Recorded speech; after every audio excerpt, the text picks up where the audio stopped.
Want to be in the know on all things cannabis? You're in the right place. Regulations, growing, running the business. I need a dollar.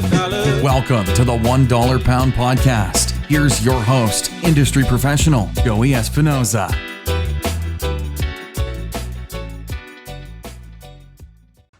So yeah, let's get right into it. I mean, we wanted to talk because you were messaging me on Instagram a little bit and giving me some insight into what it's been like over in China, and I guess specifically speaking to what it's been like being a vape manufacturer in China and how the coronavirus is affecting the business and I guess ultimately affecting the cannabis industry in America.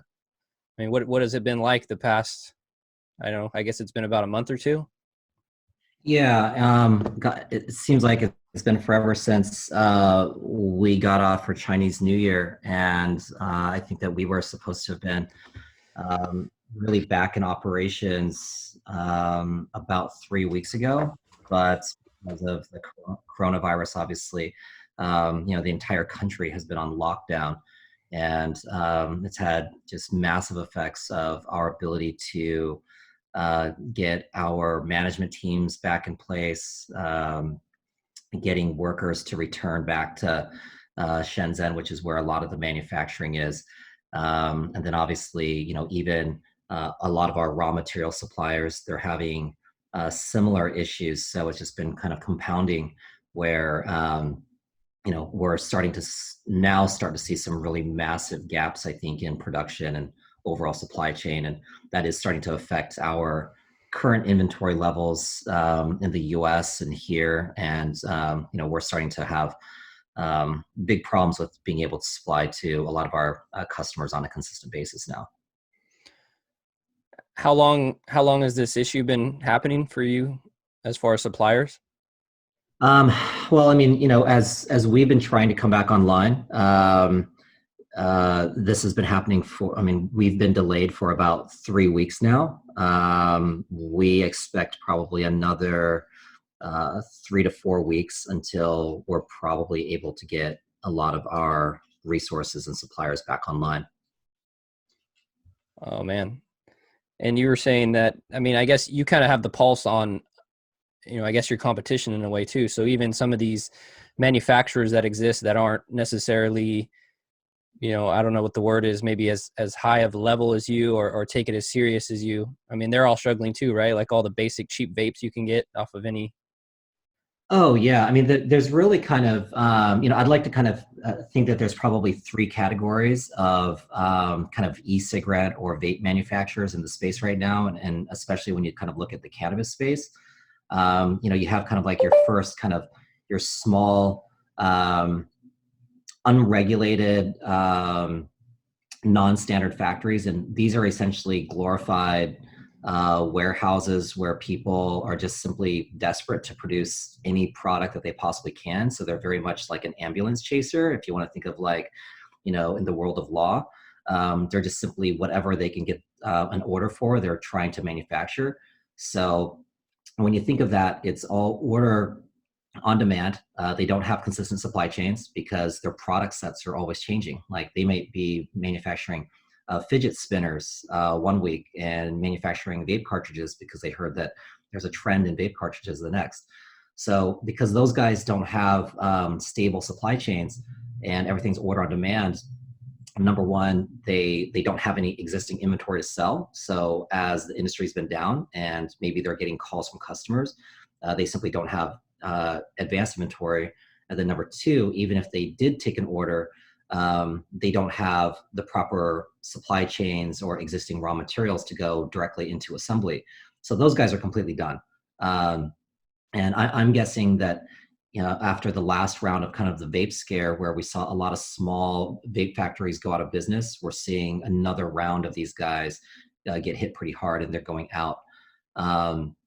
And then on the flip side, or the complete opposite, you've got these large, huge manufacturers like, S'more, First Union, Cellular. I'd even consider maybe ALD into that group. They've got about 3,000 workers and 3 factories.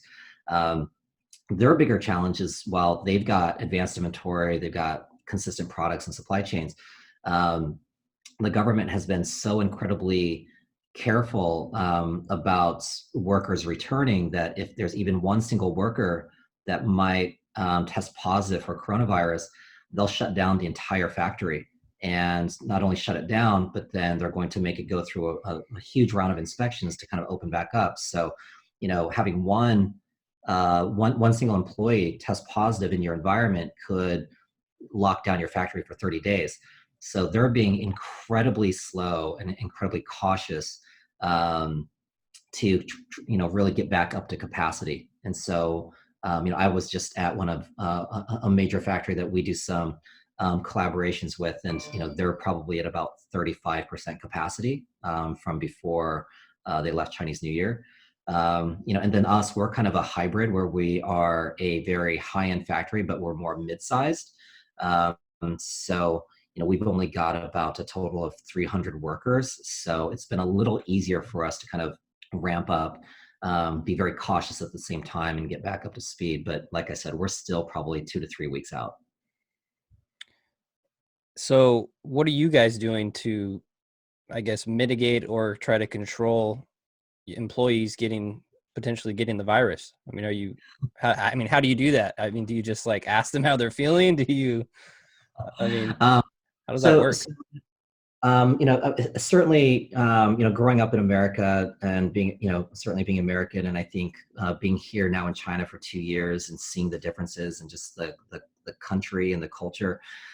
China is a very authoritarian country, and it's been really amazing how you can see a country that's as populous as China, what I think is like 1.4 billion people, how the government was able to literally enforce self-quarantines overnight. So when this Wuhan virus or coronavirus started getting leaked out, and there was, these deaths and casualties happening, there was immediate quarantines across the board. And how the government did that was every apartment complex, any public area, there was immediately security guards at all those entrances.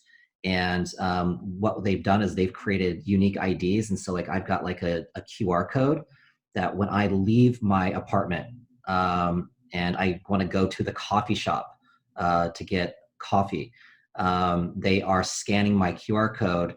And when I leave my building, they are checking my temperature and they're recording it. When I walk across the street and I go to the coffee shop, they are scanning my QR code and they're checking my temperature, and they're literally tracking me everywhere I go. Whoa. And this is like, yeah, it's totally crazy. Wow. So, we have a similar process at our factory. So our factory is in an industrial park. So when people come in and out, and even myself, every day I go to the factory, I have to check in and they take my temperature. And then when we go into our facility, I have my front desk where we do the same thing, where we record who's coming in and out again, and we check their temperature. And then, we have wash stations and, masks and all that stuff throughout our factory. And, our factory is CGMP compliant already. So as far as like dust free, using masks, using sterile rooms, we have UV lighting in our production environments. So to be honest, our factory is probably one of the safest places to be right now because of, just how clean our factory is. Yeah, that's a good point, that you guys are going above and beyond to stay clean to begin with. So you're potentially preventing some of that from even getting into your factory. One other thing that you mentioned that I hadn't really thought about was the previous scare that we had with vape cartridges, with heavy metals and things like that, potentially taking out a lot of players in the game. You and I talked about that. Actually, last time we talked was around September, by the way. And we had talked about how a lot of them are kind of fly-by-night companies, people that are just in it to make a quick buck. They don't care about quality. And a lot of them are probably leaving because they didn't want to deal with, the demands of America and the regulations. And now it's happening again. Like you said, it's the coronavirus is causing people to have problems with their supply chain, making it harder for them to create these products. So what do you think is going to happen in the next couple of months? I mean, obviously you're in it to win it. So you're going to do what you have to do to survive, but a lot of these other people are going to fall off. And do you just think it's going to be like 3, 4, 5 major companies in China that stay with the vape market, or what are your predictions for that? Yeah, I mean, I think probably any major industry, as you start seeing maturity, you also start seeing some consolidation, and obviously you're seeing stronger kind of cannibalize the weaker, and I think that we're seeing that even in the cannabis space a little bit, and it's no different here. So the first round is, I think that you've got these weaker players that were kind of like, they just they weren't really committed to the vape industry, so they've tried to pivot and move off to maybe making something easier. Like, I mean, in fact, it's funny. A vape factory or a trading company that is always hitting me up with stuff just sent me a message this morning before I jumped on the phone here, saying that they're now making medical masks because guess what? Everyone's out of masks. And so that's literally how Chinese operators work. It's like, oh, like the world needs masks. Instead of making vape pens, I'm going to make masks. I mean, it's really silly. And so, you see those guys kind of moving out, and you're definitely seeing, I think, the bigger players, certainly starting to dominate, because as the industry is becoming again, more regulated and the standards are higher, it's just simply harder. I mean, that's a barrier to entry for a lot of these guys. And so they're actually doing the industry a big favor. And, looking at the vape scare from back in September, one of the positive results that came out of that was that China looked really bad, because over 90% of all vape products come from China. And so when you start looking at it from an e-cig side, or, regardless of, vitamin E acetate, whatever, China looked really badly. And so one of the things that it's caused China to do from a governmental side is to actually increase rules and regulations. So, things like, fake products and copycats. There was probably 100 jewel factories, small factories that were making knockoff jewels that all got essentially seized and shut down by the government because of that. And that was, I think, a great result. And so I think there is starting to be more regulations over here locally in China, where there is a little bit more inspections that's happening.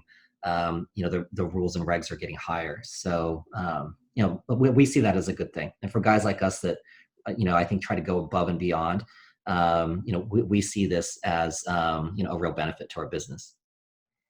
Yeah, ultimately it'll benefit you because you'll be one of the last ones standing. And a part of that is because of the SOPs you've put in place from the beginning. It is. And, I think one of the biggest challenges that the industry is going through right now is that, again, because this was an unregulated industry of manufacturing. So, you had these very inexpensive products that were just being kind of thrown together and being shipped out. And so as the industry started buying and sourcing products from China, they got used to these very low price points. So you see, 2 cartridges that look identical, one from C-Cell being sold by Jupiter or Kush Bottles for $2.50, and a cartridge for $1.10 from a Chinese factory direct. And a lot of customers, because they don't understand supply chain manufacturing and the technical details that go into it, they're going to look at those products and be like, well, these are the same products. Why is this one so much more expensive? I think that, now as the industry is becoming more mature, people are realizing that, not only is it from a leakage issue and maybe from a taste, airflow, performance issue, but also you have to look at it from, like, what liability am I exposing my company to and my brand to by saving a few pennies. And so, like, even with us, people ask us, well, why is your product more expensive? Well, we have 3 times the QC processes. I mean, just our QC department alone, we've got 3 times more people. Just like growing in cannabis, your product's only as good as the starting materials. So there's a variety of different raw materials that are out there. Chinese factories can say that they're using a lead-free copper. Well, there's different grades of lead-free copper. From this lead-free copper over here is going to test at less than 1,000 ppms of lead still in it, and that's still RoHS compliant. However, to meet California standards, we believe that lead-free copper, because there is still trace amounts of lead in it, should be less than 100 ppms. And then the electroplating and coating process is really protecting the user or the oil from being exposed to any form of contamination. We're doing a double electroplating process. So when you consider the cost of raw materials, the extra processes, and the human capital that we need to produce our product, that's what forces us to charge higher prices. And I think we're starting to see the industry understanding and recognizing that through all of the just sheer panic and toxicity of products that have been in the market. And I think a lot of the fear that's been created out there by the consumers. So, we see all these trends as, very good for the industry overall. Yeah, I agree with that. I mean, what do you think? What do you think is going to be, what is the next couple of months going to look like for specifically the vaping side of this? I mean, you had mentioned before in our private conversation that it's not looking too good for a lot of folks. And I mean, how is this going to affect the California market in your opinion, as far as how many vape pens are in dispensaries and on the shelves? I don't want to be Dr. Doom. I guess, prior to this, in my banking days, I guess I was maybe more of a bear than I was a bull, but there's definitely going to be disruption. I think that if I was a buyer and I knew what I knew, I think that I would be highly cautious of a lot of the product that's being pushed out right now, because I think factories feel this sense of urgency and this rush to try to push product out as fast as possible. And I think that a lot of people will be, it'll be very easy for them to maybe, go with cheaper suppliers, or just simply suppliers that are available that maybe not be good, in order to just simply meet the demand that's out there. We're facing those issues right now. We're getting contacted by everybody. And a lot of these guys that I think typically wouldn't buy from us because maybe we were a little bit pricier, or maybe just simply because they were used to buying from a different channel. But now, because, their regular supplier they can't get product from, they're scrambling and they're trying to call whoever has product. We've run out of some of our SKUs already. And, we could probably replace one of our suppliers with anyone that we could call, like, for example, like our metal supplier. It's not like the supplier we use is the only one in the industry. There's lots of them. We could take a chance and say, hey, you know what, like, make a batch of these, while we're waiting for our supplier to come online. And that would be a strong consideration. And I also think that because, if you think about it from a supplier side, they're seeing that this is a great way to get our business, because, suppliers fight for, my factory's business. So they might see it's like, hey, this is a great opportunity to try to get AVD's business right now. I'm going to give you a good price. On top of it, I've got product and inventory and I can supply you. And so I do think that there's going to be some inconsistency, and I can see that there could be potential quality challenges. I could see California brands that need to pass heavy metals, and their supply chain or suppliers have been able to pass those heavy metal standards, but now be getting recent batches from China and having them not meet those standards and compliance. I could see that being a potential issue. And then I see the brands that want to have that consistency just simply not have inventory and have gaps. I don't want to name names, but there's some certain customers that we have that we know what their weekly run rates are. We know that this industry doesn't. A lot of people don't have a lot of cash right now, so they're not able to buy 3 to 4 months of inventory, and have that in stock. And they're week to week, or even 2 weeks at a time. So some of these guys are going to have a real difficult time, I think, keeping up with their standard, sales, because of this. And I don't think that a lot of cannabis companies are, obviously they don't have the exposure that we have. So I don't think they realize that how significant of a disruption there is right now in the supply chain. Do you think We it's know. you feel? I mean, I guess you've kind of said it, but it's enough of a disruption that it could definitely take some people out of business, right? Like licensed operators. Well, I mean, it's definitely going to. I think it's going to be.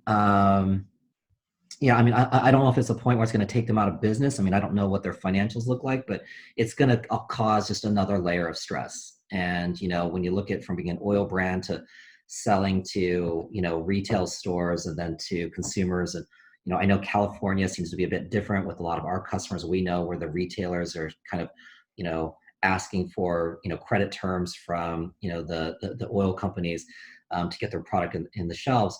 I can see where there's just going to be simply delays in everything, and then on top of it, I think that it's so competitive to get your brand into a store. If you've got a 2-week gap, that retailer may turn around and fill that gap with another brand, right?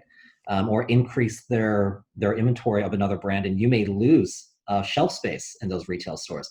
So, I mean, I think if I was an oil brand owner, these are some of the concerns I would have about how does it disrupt my brand? How does it disrupt, my customers out there? Am I fearful that my product could be replaced if there's a 2 to 3 week gap where I can't supply a product to that retail store? Yeah, like I said, I think there's going to be some disruption over the next several months, and we don't exactly know how severe it's going to be, but it's definitely going to be there. Are you seeing the typical supply and demand situation where because there's not as many suppliers, other people are selling their vapes for a much higher price than normal? Oh, well, I don't know about price. We've certainly not done anything to affect our price, but I will say that the tail end or the last 2 weeks, I think that as companies are, a lot of these buyers that we work with, they're used to dealing with China and Chinese New Year. So, you try to stock up the best you can beforehand to kind of get through Chinese New Year, depending on your cash flow and your circumstances. And then you're kind of like you're ready to kind of like put in a nice order right after Chinese New Year because you've sold through a lot of it. As these guys have started making calls and placing orders and realizing that factories aren't online, there has been this huge rush for people that have inventory. So, because we're one of the few brands that does have inventory with warehouses in California and in Washington. February, we had a record month. So it was the best sales month that we've ever had in the history of our company was last month, while we've talked with other factories that had zero sales because they had no local inventory. They had nothing in the US, nothing in China. They're a factory that just simply produces based on as the orders come in. There's a real some tremendous diversity between how businesses are run. And so we've been a huge benefactor of what's going on right now, but unfortunately a lot of other guys haven't. But you guys you're benefiting from it, but you're also dealing with it like everyone else in the sense of not being able to produce as much as you can or need to, right? Well, yeah, I mean, what essentially what we had is we've had kind of a bit of a sugar high. So, fortunately we had some inventory that we had kind of, planned for that we shipped before Chinese New Year, but not being able to anticipate this coronavirus and how this would impact our business, we clearly did not send enough product. Therefore, we've ran out pretty quickly, or we're pretty darn close to running out. And we are having a hard time replenishing stock fast enough and so we're having to turn away a lot of new customers right now because we want to make sure and support our existing customers that are out there. So yeah, we haven't felt the pain too much, but I anticipate about right now we're starting to feel the pain. Our sales teams in the US, we've got back orders of certain products and they're like, hey, we need this like next week. And I'm like, I'm not going to get it to you for 3 weeks. And we've never experienced that type of a shortage before. So we are going to experience about a 2 to 3 week gap in our supply chain, I feel. Man, yeah, that's pretty crazy. Yeah, and it's a lot of money. I mean, that's going to cost us $1 million in business. and lost business for 3 weeks. Yeah. And that's at the manufacturer of, of hardware level. So I wonder what it's Yeah, going to cost other folks that are yeah, selling and to that's at my, dispensaries. yeah. And then even So taking it further, what is it going to cost potentially, what is it going to cost dispensaries if they don't have as many vapes on the shelves that, people want? I mean, we all know that the vaping market's majority of the concentrate category. So yeah, well, and that's one of my concerns too, is that from a consumer level, is that like, during the vape scare, you had this kind, you saw this massive plummet in vape products because there was a lot of fear in the market. So of course, that segment of sales then starts going to, flower sales really pick up, and kind of offset the decrease in demand in vape. And then we saw, that vape scare, we realized, kind of like, the word got out what the problem was, easily fixed, buy from, legitimate guys, whatever.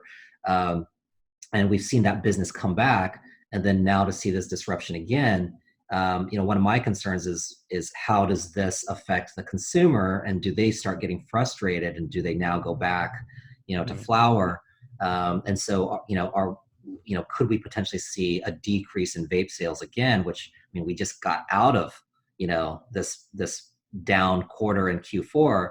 And now, are we going to anticipate having a bad Q1 and Q2 of 2020? So that is certainly something that I have some concerns about. yeah, that's a good point, because a lot of people have gone to the vape market because they want something that's supposedly cleaner. And then now all this bad press about not being clean at all. And then you add on the coronavirus pandemic. And yeah, and it's now it's like, oh God, this product's coming from China, and I mean, Right.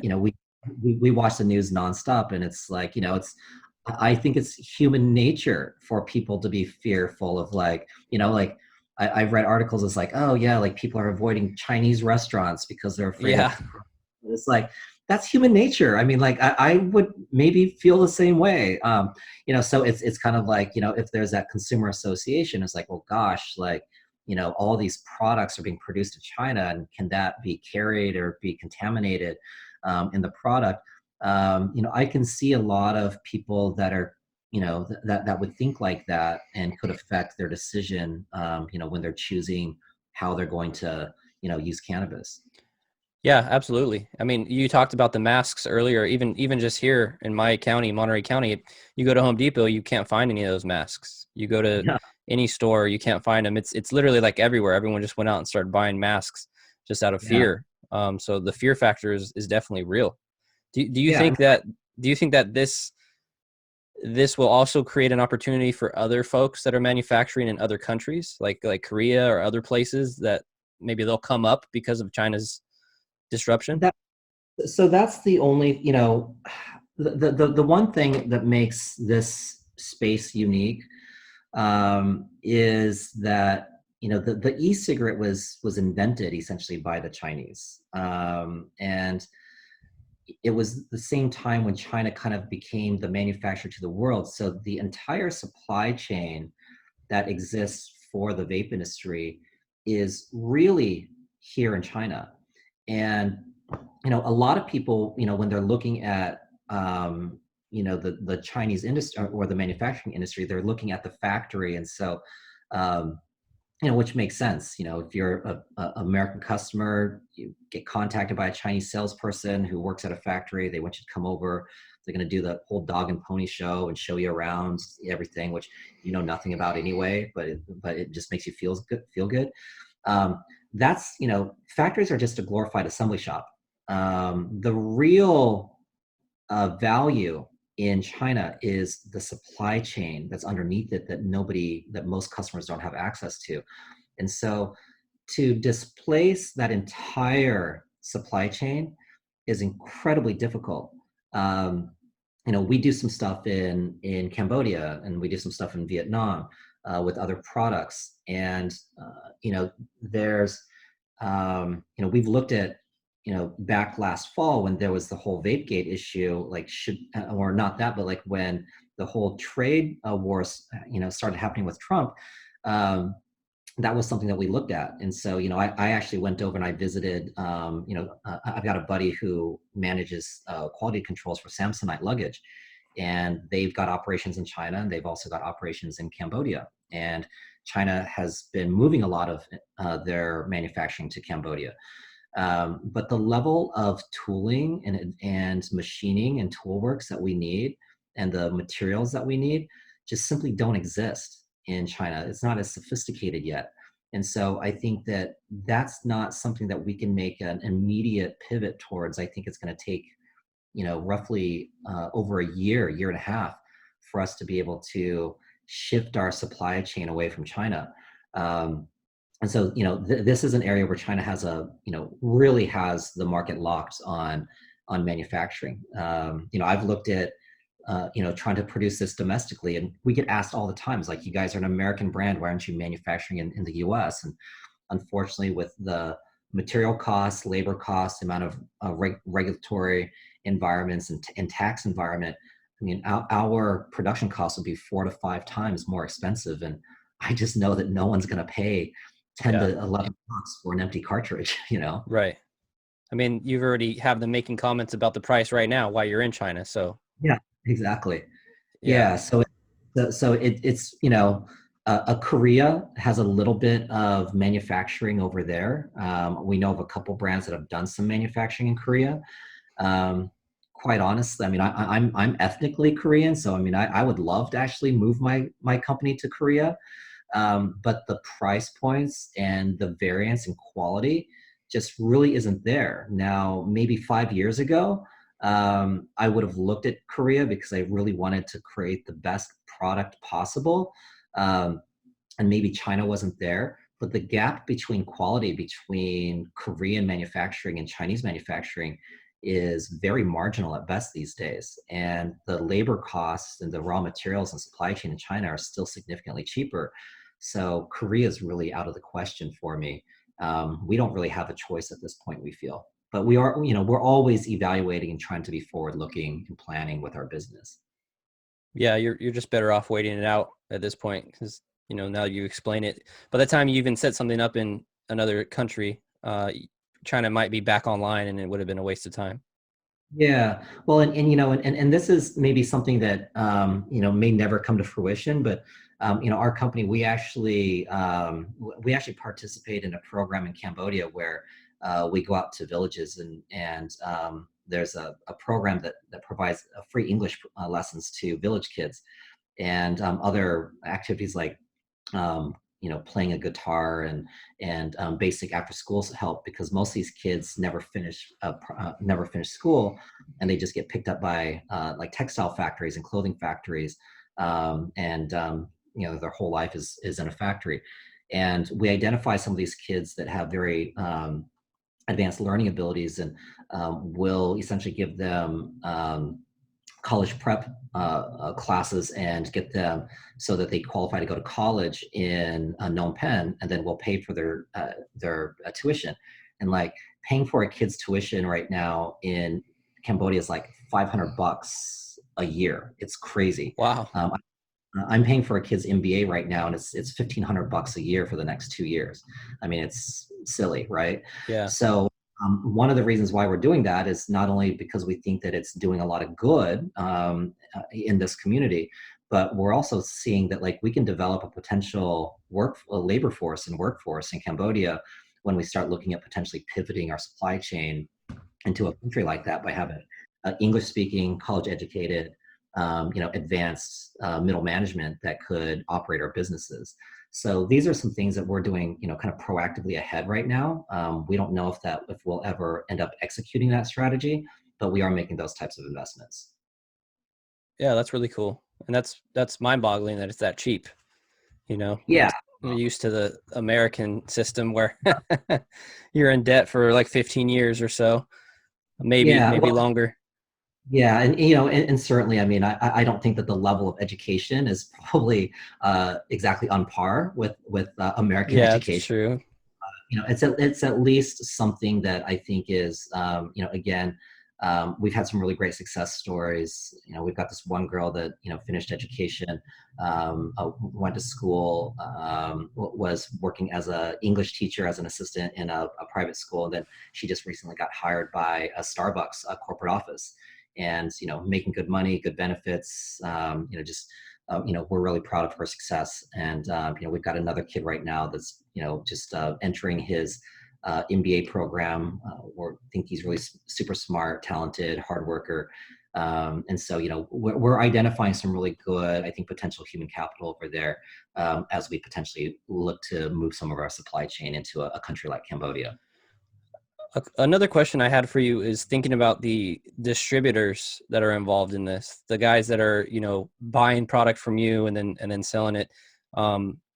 How do you think they're doing? And also, we've been focusing a little bit on the vape cartridge side of it, but they probably get supplies from China for many other products, right? Like the dabbers, Oh yeah, nails, blah blah blah. I mean, you name it, the containers. So all the they must be taking a big hit. Oh, dude, it's across the board. I mean, this is, it's interesting that you say that because, I tend to have tunnel vision and just think of my own supply chain. But when you look at the sheer magnitude of all the products that are sourced in China for the cannabis industry, packaging specifically being, that anything that's plastic injection molding. I mean, you look at all the paraphernalia, like glass, dab rigs, dab tools, silicone containers, like all this stuff, like glass drams for like most of that stuff is being sourced right here in China, and that's all being disrupted right now. So I would imagine that the distributors, are having a real field day, or having a real headache trying to figure out how to manage, their current inventory and, try to get their supply chains back up and running as well. Yeah, and they're probably probably laying some people off and having to cut back while they get through this, because Yeah, that's yeah, and the distributors have been beat up anyway. I mean, it's certainly not private information that some of these big distribution houses out there, their stock is getting wrecked right now. They've had to deal with the price wars with Trump and the tariffs, and now they had to deal with the vape scare, and now they're having to deal with this, with coronavirus impacting the rest of their supply chain. I mean, like, it's just one thing after another, just getting beat up. I have a question from someone on Facebook asking about insurance and product liability and how you guys are working in concert with U.S. companies. Some insurance companies are looking for things like additional assured endorsements. How do you guys handle that? Do you have anything in that regard? So when we started our business almost 2 years ago, insurance was something that was a real challenge for us because we fall into this vape segment. So batteries are much more difficult to have insured than the atomizers. And with us, we don't focus that heavily on the actual devices or with the batteries. I think maybe less than 8% of our revenue comes from batteries. So, we have a U.S. sales entity. So while I am a business that's set up in China, all of my product and inventory is sold to an American entity that is actually a joint venture of mine as well. And then from that entity, then we insure all of our products that then go out to all of our distributors and directly to our brand partners. So we actually provide, I'd have to talk to my partner. I think it's something like a $5 million insurance policy as far as liability. I think we meet whatever the state requirements are. I think Washington was like $2 million worth of liability was what the Liquor Control Board required. So we do provide some extended liability coverage for our products through our U.S. entity. Which is possibly another reason your products are slightly more expensive than a fly-by-night factory in China. Yeah, I mean, let's be honest. When C-cell is a gold standard out there, the whole reason why we came to China was because we saw that that C-cell was able to make a very good product, and we felt that our previous knowledge of sourcing in China, that their prices were a bit inflated, and we came to disrupt that.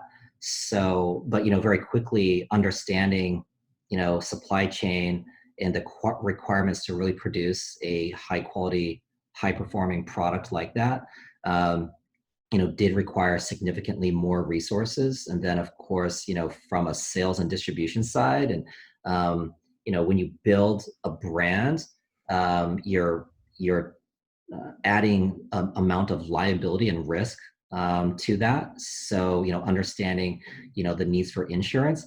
A lot of these Chinese factories that sell unbranded cartridges, it's very easy for them to not have to worry about that. They have no liability once it leaves China.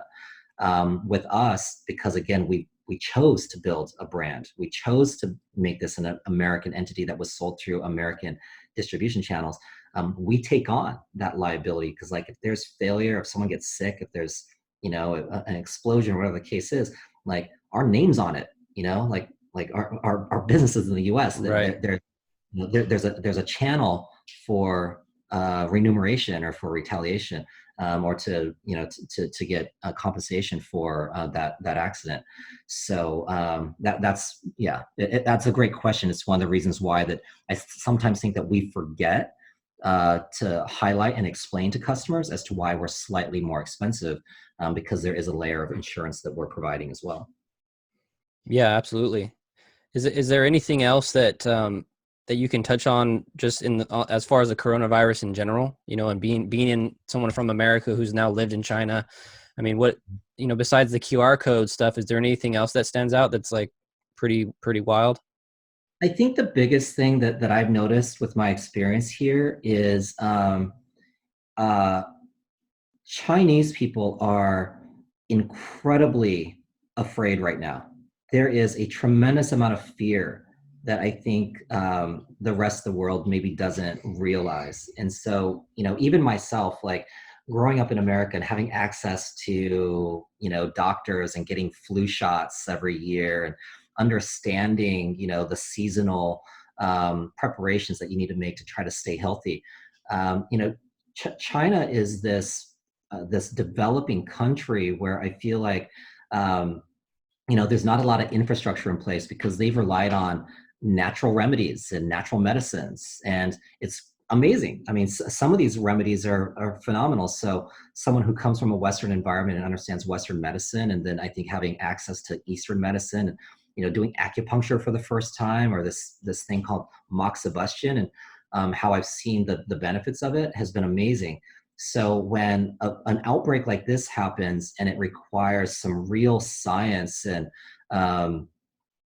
vaccines and sophisticated medical, professional medical services, China's just not ready for that. And so, and because of that, I think that the Chinese are incredibly scared, not only fearful for getting sick, but also because, even though China cumulatively as a country is what I think they're like just under 20% of global GDP, but, per family, like if these guys can't go to work for, 2, 3, 4 months, I mean, it is disastrous for the Chinese family because they've lived in poverty for a tremendous amount of time, and they're just now starting to feel some wealth. And now it's like it's all being taken away.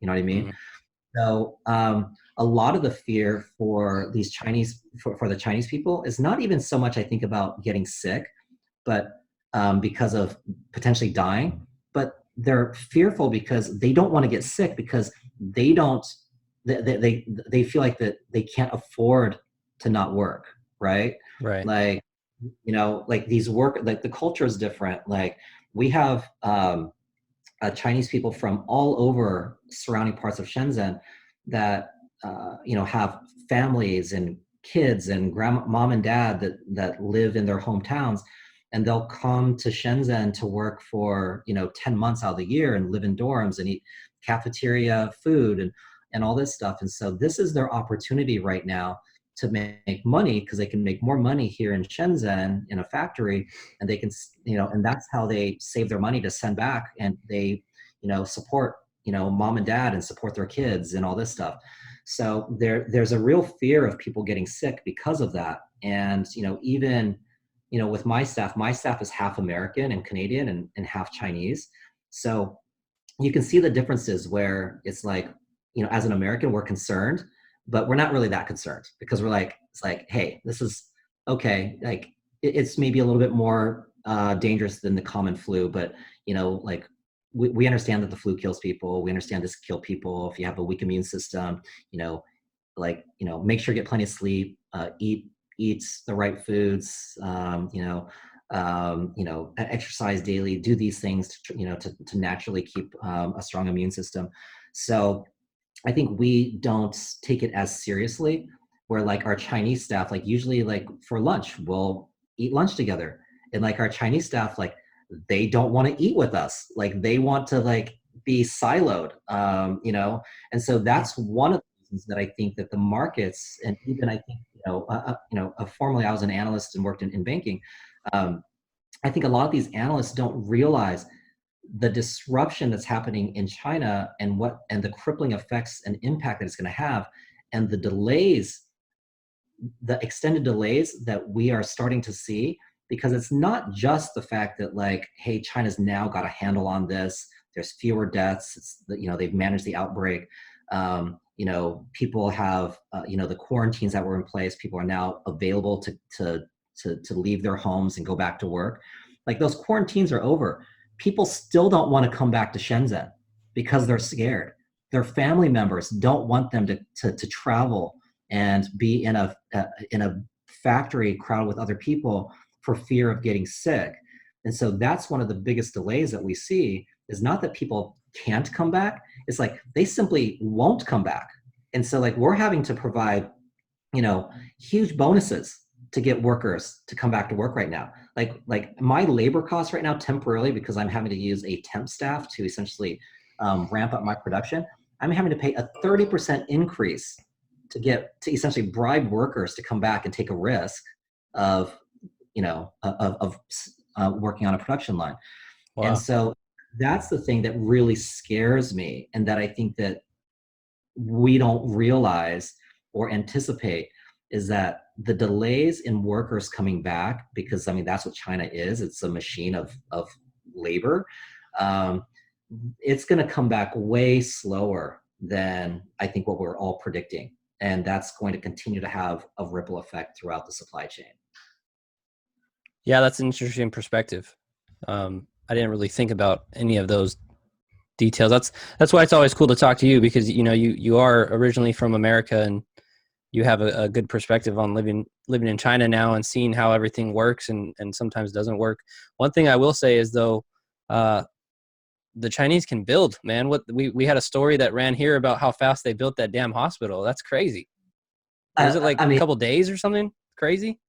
Yeah, it was like 10 days or something. And China is insanely resourceful. And again, because from raw materials supply chain, being able to fabricate like literally on the spot, and the fact that, Chinese have no problems working these crazy hours. And, I think we touched on this last time that we talked, is that, there's this real, there's this perspective that is somewhat maybe skewed a little bit by just I think the perspectives that we have as Americans growing up, where, there's these assumptions that's like, oh, you go to Asia and like there are these sweatshops and like, like they're employing kids and like they're working them to death and they're jumping out of, dormitory windows and all this stuff. And I don't doubt that environment probably existed. And just like any industry, there's going to be violators or business owners in China that are greedy and maybe take advantage of that and create unsafe working environments. But I think over the evolution of as China's evolved, what a lot of people don't realize is that these workers here, that if you can't give them overtime, so we currently have 3 shifts a day. We have a morning shift, an afternoon shift, and an evening shift. 5 days a week, and then we can give them 6 days a week on Saturday. And so we can do essentially 12-hour production days, 6 days a week. And possibly to the American worker, they would be like, that's slavery, that's a sweatshop. If I can't, and this is prior to the coronavirus, not so much now, but like if I couldn't provide 3 shifts a day, 6 days a week, they would leave my factory to go work for a factory that would give them those hours, because China does have the first 40 hours of work, you get paid your regular salary, but overtime is 300% of Wow. your base. So that's where they make all their money, and they get excited about making all that money. And that, that's where they're like, yeah, like they want to work on Saturdays. So that's where like you see like, going back to like your observation of like Chinese being able to just like produce stuff crazy fast. It's like, dude, like they are on standby and like they want that work, and like they're going to jam it out as fast as possible because that's where they make their most money. They make their money on the overtime. I mean, I think in America it's like time and a half. These guys make 3 times. I mean, Yeah, and that's that's crazy. rich. Yeah. Wow. So yeah, I mean, it doesn't shock me at all that they were able to do that. And again, like I think I've read a lot of the, I think a lot of the concerns and all the conspiracy theories about Wuhan, and that they're like throwing up these emergency hospitals, and that they're incinerating dead bodies and stuff. I don't know the details to all that stuff, but what I will say is that like understanding the traditional health resources and medical resources that are in China is that 100% China, especially Wuhan, which is a kind of a 3rd-tier city. It's not like Beijing, Shanghai, Shenzhen, Guangzhou that are kind of your premier cities. They simply don't have the infrastructure when there's an outbreak like this that happens. They don't have large hospitals because traditionally as a Chinese family, you went to see your acupuncturist or your herbal guy down the street that's going to give you some herbal remedy to solve your sickness. So that's where I think that like I don't think that it's nearly as some of these conspiracies that I've heard out there, people talking about that Wuhan's way worse than it really is. I've got a little different perspective in that. And again, I don't think that it's not serious. And I think it is something that the world should be concerned about. And, my wife and I were originally from Washington. And ironically, this is now where there's an outbreak, is actually very close to where we're from, Washington. So, as Americans, I think we should take it seriously. But, like I said, wash your hands, get good sleep, eat good foods, exercise. Don't be stupid. And, I think for the most part, we're like, we'll all be safe. Yeah, I agree with you. Well, I really appreciate you taking time and hopping on with me right now and today and getting the details about what's going on in China. It's going to be interesting to see how it fully does disrupt the market and all the way to a dispensary and what they have on their shelves or what they don't. And maybe we'll have to check in a couple of months when things die down a little bit. Yeah, I mean, we're certainly hoping that it doesn't affect our business too much. I'd be lying if I didn't say that we weren't a little worried, just because we don't control our supply chain. And, when I say we don't control, like we don't own our supply chain. So, for example, the problem is that, when you look at, we've got about 14 to 15 parts and pieces and processes that go to produce a cartridge. And like, for example, like our customization orders, customers that want their logo branded on our cartridge. The print shop that we use right now is completely, backed up right now. And they're operating with like 30% of their workers back. So that's going to delay custom orders. If we have, just for example, like if our ceramic supplier, was backed up, we could have all the other parts and pieces to produce our cartridge, but if we don't have that one piece, it's going to delay everything. So, that's where it's like, we feel like we've got all these balls kind of juggling in the air right now, and we're doing the best that we can to make sure that we can get everyone online. And I do think that we're handling it better than most. In fact, our factory opened up a week before most of the other factories opened up. A lot of our suppliers have come back slightly earlier because I think we're just a bit more proactive about handling some of this stuff. But yeah, like I said, the next couple of months can be very, very interesting, I think, across the board, even outside of vape, when you look at packaging and other supplies that's being sourced. I think that there is going to be some real challenges. So if I was a dispensary owner or an oil brand or a distributor right now, I would be trying to figure out, it may be too late already, but I'd be definitely trying to figure out how to get as much inventory as possible right now. It'd definitely be a huge advantage for you. That's good advice. Well, I appreciate it again. If there's nothing else you have to add, I think we'll wrap it up and definitely check in the next couple of months as Yeah, we get through this. it's always great chatting with you. So, I always enjoy the time. And, I think that any information that we feel can provide more education to the market, so that they're smarter buyers, smarter consumers, better prepared, and improves our industry. That's what we're here for. So, please let us know if there's anything else we can do to help out. Awesome, man. Thanks again for your time. I'll talk to you soon. Thank you. Yeah, bye. Bye-bye.